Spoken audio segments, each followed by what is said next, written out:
আজকে আমি এই পেন্টিংটার বিষয়ে বলবো। তো এই পেন্টিংটার নাম হচ্ছে টেম্পেরা। তো টেম্পেরা পেন্টিং অ্যাকচুয়ালি টেম্পেরা কালারের নাম, টেম্পেরা পেন্টিং একে বলা হয়। তো এটা একটা কমিশন ওয়ার্ক। তো এই পেন্টিংটা করা হয়েছে এই কালার দিয়ে। অ্যাকচুয়ালি টেম্পেরা পেন্টিং এর নাম হচ্ছে কারণ টেম্পেরা পেন্টিং একটা অ্যানসিয়েন্ট পেন্টিং, যেটা প্রাচীনকালে ইউজ করা হয়।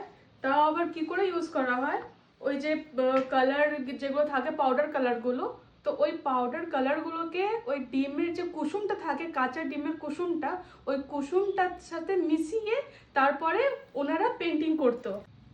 আর ওই পেন্টিংটা ওই কোনো কাঠের ইয়েতে জিনিসের উপরে করতো, বা হয়তো মানে শক্ত পদার্থ যাকে বলে, শক্ত জিনিসের উপরে করা হতো মেনলি।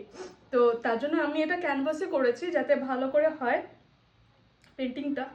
তো জানি না কেমন হয়েছে, যাই হোক। আর এই কালারটা হচ্ছে টেম্পেরা কালার। এটা দোকানে পাওয়া যায় ইজিলি, আর দাম মাত্র অনলি 20 রুপিস। আর এই এই পেন্টিংটার সাথে উনি আরেকটা পেন্টিং দিয়েছিলেন, সেটা হচ্ছে ওয়াটার কালার।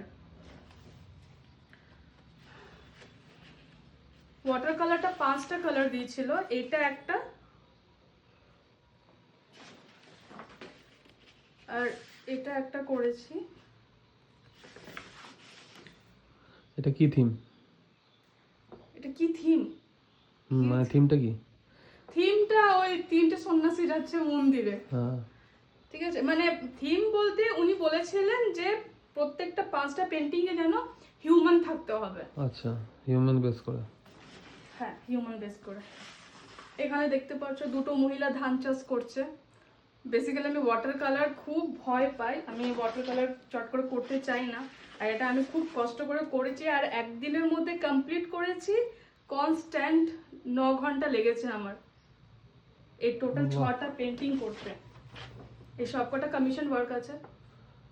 দারুণ হয়েছে। আর এই পেন্টিংটার বিষয়ে আমি আরেকবার বলছি, ওই যে পদ্ধতিটা বললাম যে কিভাবে আগেকার লোকরা করতো টেম্পেরা পেন্টিং, তো ওইটা আমি করব ওই পেন্টিংটা। ওটা নেক্সট ভিডিওতে আমি দেখাবো তোমাদেরকে যে আমি কিভাবে করছি। তো আপাতত আমি এই পেন্টিংটা এটা দিয়ে কাজ চালালাম। দেখা হচ্ছে নেক্সট ভিডিওতে। টাটা।